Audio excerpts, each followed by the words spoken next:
I'm Rick Geller, and I just returned with my family from a cruise. It was our very first cruise ever.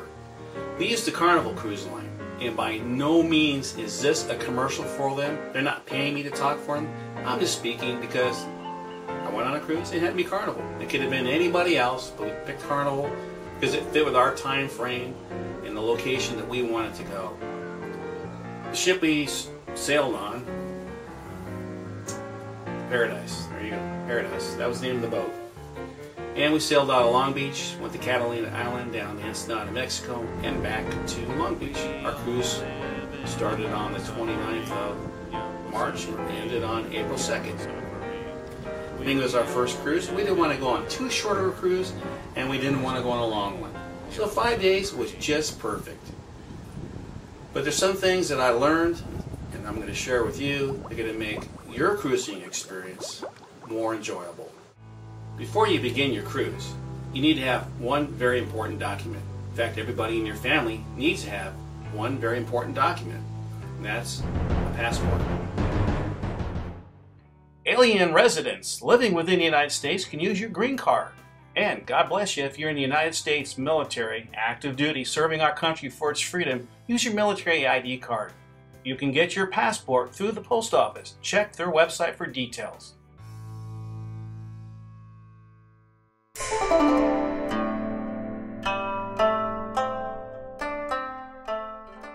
Choosing a cruise line. Well, that's up to you which cruise line you want to use. We chose Carnival because it happened to fit in with our schedule and the location. I happen to live in San Bernardino, California, so geographically I'm somewhat centered between San Diego and Long Beach. So I could have sailed out of either port.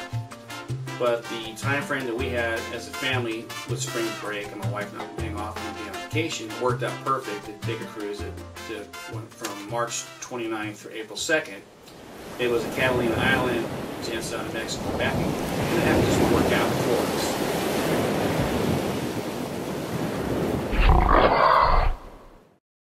Hi, I'm Rick Geller and I'm cruising. I'm on a ship. Ladies and gentlemen, welcome aboard the Carnival Paradise. And I'm being interrupted. For the crew only, all crew members appointed to us. Passage prices do vary on the cruise based on the length of the cruise and where it's going to, its destinations. And also where you decide you want to have your cabin. Basically what kind of cabin you want to have. So you have quite a few options when it comes to cabins. You can get yourself an inner cabin. Inner cabins do not have any windows. You can get yourself a cabin that has 2 portholes, a cabin that has 1 window, or you can get a cabin that has a balcony. The prices vary considerably as you continue to upgrade to those balconies.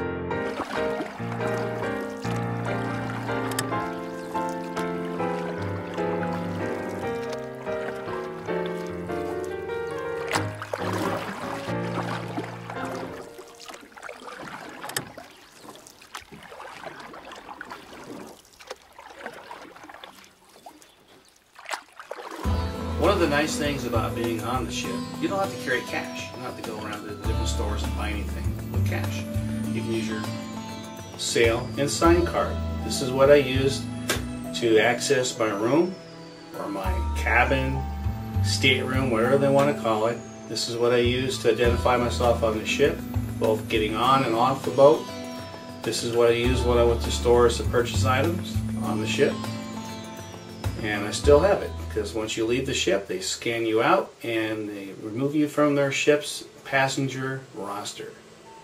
Your drinks, for the most part, are not included with your passage. When you buy your ticket, you don't get your drinks, with the exception of coffee and tea. Now, everybody's going to be assigned a dinner time. It's either 6 p.m. or 8 p.m., depending on your cruise. We chose a 6 p.m. dinner.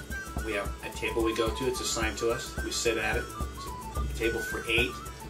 We have the same food server and the same maitre d'. And the food server and the maitre d' push all the items that cost additional. They want you to buy sodas, mixed drinks, maybe mixed drinks that don't have any alcohol in it. And all these drinks are $2.50, $3.50, $4.50, $5 each.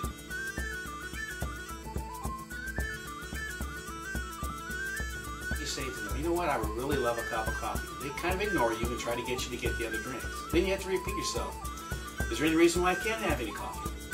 It's because you already paid for the coffee and they want to sell you another drink so they can make more money. I am not a tightwad by any stretch of the imagination, but I do like to get bang for my buck, and I don't like throwing money away. But when I bought my passage, that should have covered everything. And it covers the bulk of it. It includes your tip. 15% of your passage is your tip. So I see no need at all, and I mean no need whatsoever, to give any crew member on a cruise additional tip money when they're already receiving tip money out of the 15% extra you pay for your passage. Here's something else they won't tell you. You know, they want to charge you for them drinks. But if you go to the buffet's got a really good selection of food. Trust me, you can eat like a king at the buffet. But all the drinks at the buffet have no charge. That's right, there's no charge at the buffet. Iced tea, lemonade, a variety of sodas, milk, non-fat milk, chocolate milk.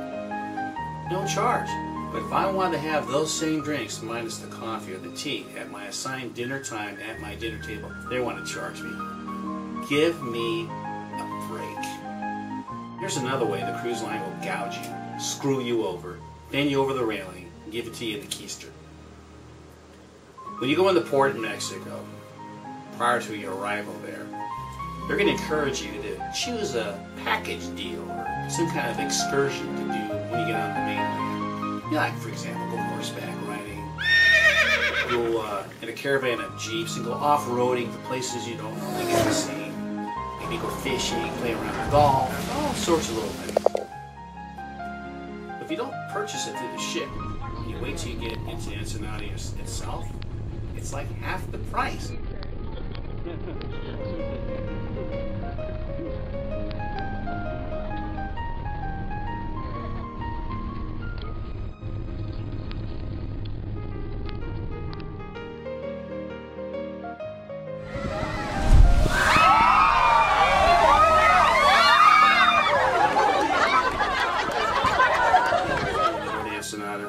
some of these other cities in Mexico is the children and the mothers that are going to meet you and try to sell you every little cheap trinket under the sun or just beg for money. Yeah, it's pretty sad.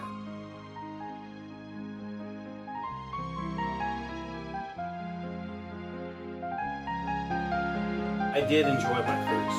I had a great time. A lot of that time was enjoyed because I was with my family. Here's one more money-saving tip for you. The cruise line has hired photographers. They're going to be all over the boat. They'll be on the boat, off the boat.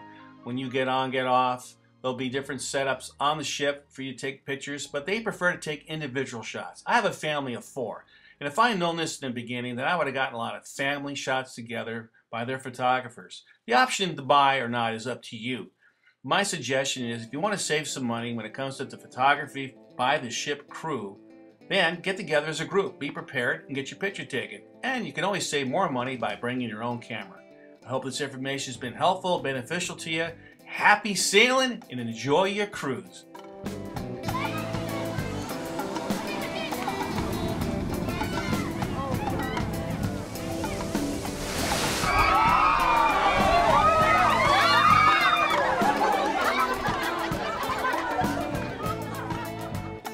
In any language, the scream is the same. Bullhole 2010, Ensenada, Mexico.